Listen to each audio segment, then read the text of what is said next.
In this documentary, I will be talking about the Nigerian genocide against Biafra between 1966 and 1970 until date. I will be taking you through the political situation at that time and what led to the genocide. Good morning. My name is Max Amenesh. I am originally from Biafra. My grandparents are, my father and my mother are. Biafra is situated in present-day Nigeria today. Nigeria has three different major ethnic nations. The northern, which is basically the Hausa and the TV land. The Yoruba, which is the Oduduwas. The Biafrans, which consisted of the Igbos, the Efik, and the lot of them. To understand Biafra, you need to go back to the coming of the British into West Africa. And because Biafra predates Nigeria, and Nigeria was created by Frederick Lugard, for a short named the area called Nigeria, and there was an amalgamation, and they brought three diverse ethnic group of people that had nothing in common, and they created Nigeria. That was how Nigeria was created. Nigeria was created out of nations that were pre-existing before the coming of the colonial masters. Nigeria actually gained their independence in 1960 from the British colony. In 1966, there was a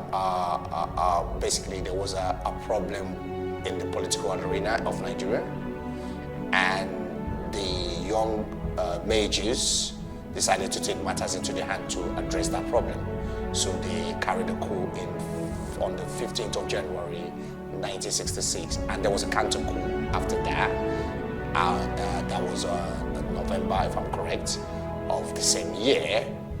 And after that, they went to Aburi for Aburi Accord, and the whole thing fell apart, and that led to the Civil War.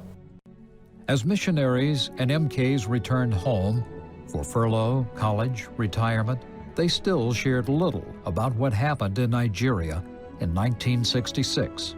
Even when we have gone to speak in churches, I don't think we've mentioned anything about the genocide. 1966, and the northern killed the Igbo, because when we say about the Igbo, we talk about the people from the eastern region of Nigeria.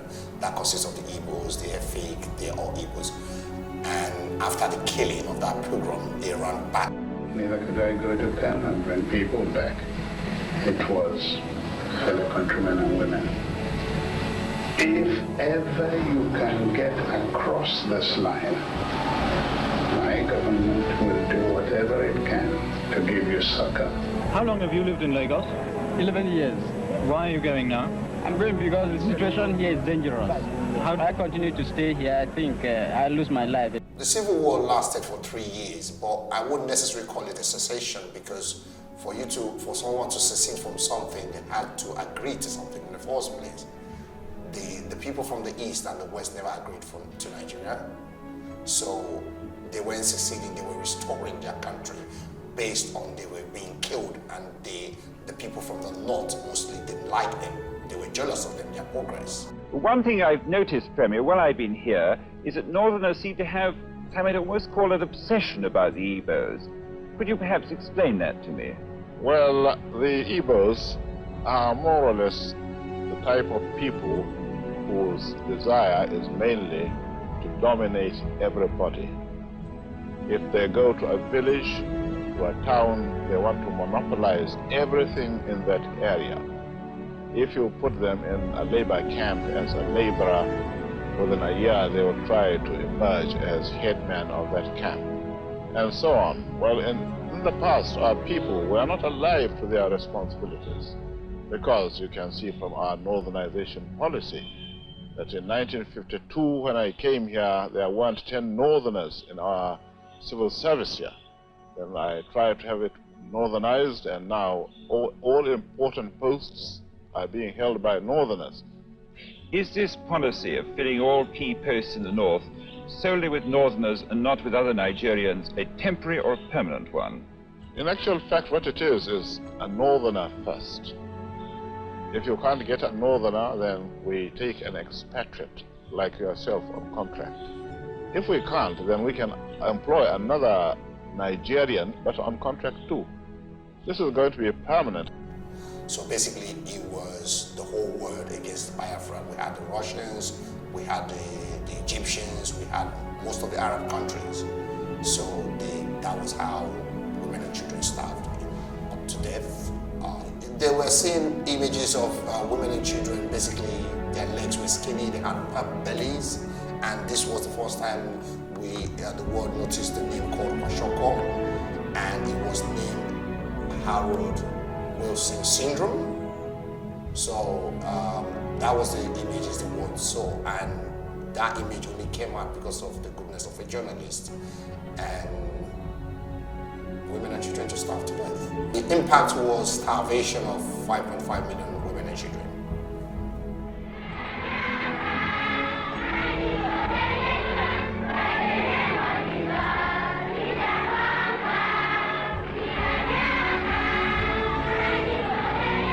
The British government had a full responsibility of what happened in Biafra, and they still do, but they have the opportunity right now to redeem themselves, because this situation is still going on, the killing is still going on, the starvation is still going on, the people from that area are still being displaced. Biafra was substituted back into Nigeria, and they asked them to come so that rehabilitation, reconstruction, and there was 3 hours, something like that. But those 3 hours never took place. If you go to Biafra land, people are starving, there is no road, there's no international airport, there is basically nothing for a thing. And this is the area whereby the riches of Nigeria come from. And the people there are basically running out of their homeland. That's why we see the mass migration that we see in Europe today, because people there are moving out in mass, in their millions. I mean, I've been to Biafra when I was a young lad, and I've been there when I was a teenager. And the more I go there, the more things get worse. It is not getting better at all. There is no road, like I said earlier. There is no school. Everything you see there is an individual effort to make things work. And the killings by the government, basically the police, the army, people are killed for just 50 naira, less than 50 cents. Just because a police officer asked someone for 50 cents and he said, I don't have it, they would just shoot the person straight away. That would just be it. And nothing gets done about it. So, yeah, things are really getting worse, and there's a lot of agitation right now because Biafrans really want to leave Nigeria. Personally, I would rather that Nigeria be broken up so that everybody goes their way, because Nigeria will never work. That's the truth. These are people with diverse, religious, ethnic, everything. There's nothing in common between the people that they call Nigerian, apart from the English language and then the colonial master, which is the British government. That's it. That's all they have in common. Biafra is a history. Is a big history that the world needs to know. Mr. Forsyth, you claim that what's happening in Biafra is genocide and massacre on a very large scale. Yeah. What evidence do you have for this? It's mainly threefold, partly my own eyewitness experiences. I followed the Biafran army very closely on a number of occasions.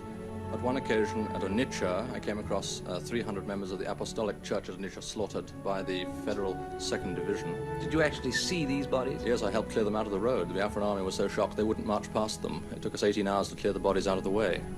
And they had all had their hands tied behind their backs and been shot at close range. On another occasion... Did you count these bodies?